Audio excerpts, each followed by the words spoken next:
Hey there, all my all jokers. It's All Anime Joker, ready to bring you another interesting video.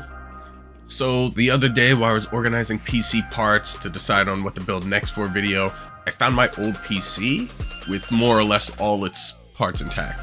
So after a minute or two of nostalgia, I thought, I wonder if this build can handle some of today's games. So I took the PC apart, a deep cleaning, because it has been a while since I touched it, and made a few adjustments since some of the stuff is not really gonna work. And then created a budget beast from the ancients. But before I make this any more exciting than it really is, this is more of me following my hobby of messing with tech and my curiosity to see how well it'll perform. And much to my surprise, it performed really well. Before getting into performance, I'll go over the parts. This is a PC build I had back in like 2017, almost 8 years ago. So it's a real surprise that all this stuff still works. Even though I do take care of most of my, almost all the PC parts I keep around. And I keep like as much as possible. But getting into the parts, hitting it with some throwback parts from days long past, up to about 6 to 8 years old for each part. Starting with the motherboard, we got the Rogue Strix B360F gaming board. This was released back in 2018. For the processor, we are going with the Intel i5 8600K. Next up for the memory, I only had 16 gigabytes, which I plan on upgrading to 32 gigabytes once I find decent support for it. But we have the 16 gigabytes of XLR memory sticks running at 2666 megahertz, which is the max clock this board can support. Yeah, I know, in today's world that's way less than ideal, but we're also using an old board and old parts from before even 2020s. God, I had these parts since 2017, 2018. For storage, I have a 1 terabyte inland M.2 running at 2000 megabits per second.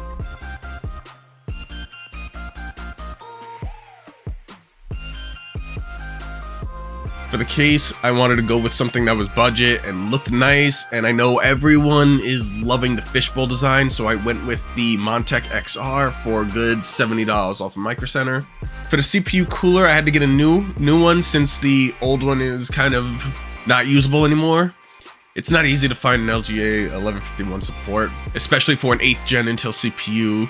Those are long discontinued. After a whole day searching, I found the ID Cooling IS40 XT, and for the power supply, a good 700 watt power supply.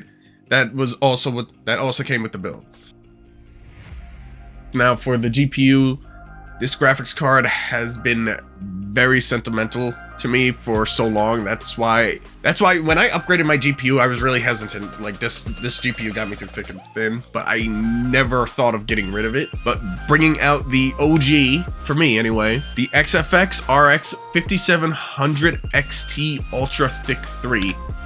This behemoth of a GPU is an amazing AMD card sporting 8 gigabytes of VRAM, built with style, height, and performance to adapt to the intensity of games in a single moment, and a base clock speed of 2025 megahertz. This GPU was a mind blower that delivered amazing performance even to this day. Gotta say, building this was very nostalgic to me. It just reminds me of when I got my very first pre-built computer. Though one problem I'm still trying to solve is the RGB issue. The motherboard, the B360, supports 12 volt pin RGB connector, not the 5 volt ARGB connector like the fans have. So I tried getting a converter, plugging that in, testing it out. Still no RGB. The fans spin, the PC works, but I just got to do a little bit more work on the RGB to see if I could get that going. Maybe another converter, or maybe there's something I'm doing wrong with the converter. I gotta check. If I have to, I'll look for like a 12 volt RGB fans or Molex even. But now jumping into the performance of the build, I hooked up some intense new games such as Silent Hill 2 and Hogwarts Legacy, and to be honest, I was completely shocked with the results. At 1080p high settings for Hogwarts Legacy, we were stuck at 60 FPS. Then I realized I forgot to change the refresh rate of the monitor I was using. But after that, we were jumping from 100, 115 to 150. During some scenes, even 180. But on average, staying over 110 FPS for solid performance. I was generally surprised and excited to see it.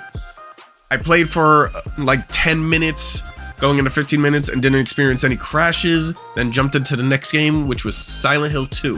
And I will admit, I did have some issues compiling shaders at first, which led to the game crashing and then having to do a crash report. But after verifying the files and a few updates, got it running. And then on high settings, 1080p, we were at 30 to 40 FPS, which was less than ideal, but after a few tweaks in the graphics, dropping the quality of some things like shadow, texture, and effects, etc., you see a boost to the 50s. And if you have the preset set to low or medium, then we can get an average of 55 to 65 FPS, with the highest I've gotten being 75. But even still, it wasn't a horrible experience. Could still run, play the game, and didn't experience much lag even while fighting the monsters. To top it off, I had a stress test done on the PC using 3D Mark. Went pretty good. The fans revved up, which is to be expected, but it handled it really well, and even got a decent score on Steel Nomad. My final thoughts on this, even now with today's standards, with the 40 series GPUs, and we got the new 50 series coming out, and then we have what we're up to, it's not even called 15th gen, it's called what, Ultra 280K or something. And then we have the 9000 series of CPUs for AMD. Some of the older PC components are still able to perform in today's games, even without overclocking. This whole test I did was without any overclocking. The RAM was at 2666. The GPU was at its base clock speed, and so was the CPU. With some overclocking, definitely would hit better performance if you do it right. More games like that people play, like Rocket League, Fortnite, or Apex, definitely can play those in high settings in 1440 with this build and get decent frames. I'm gonna still test and do a few more games with this build, because I want to see how. I really want to push and see how far this can go, especially with today's standards of games, because I know a lot of people have trouble with some of today's games, or even some of the newer PC components of CPUs and GPUs. But you know, I'm just testing it out. With this build, once I get the RGB working, I'll probably be putting this build as well as other builds that you'll see in future videos for sale on Java, Discord, or even Facebook Marketplace. If you're interested, just hit me up. You can join with the links below. Let me know in the comments down below if you're interested or have any idea for a build. I'm all ears. Always willing to test things out and try new things. With that all said, appreciate you guys for watching the video. If you enjoyed it or find it the least bit interesting, please like, comment, and subscribe, and catch more videos in the future. Lastly, a big shout out and thank you to Kiyuseiu for the editing of this video. Hope everyone lives their best life, and we'll see you jokers later.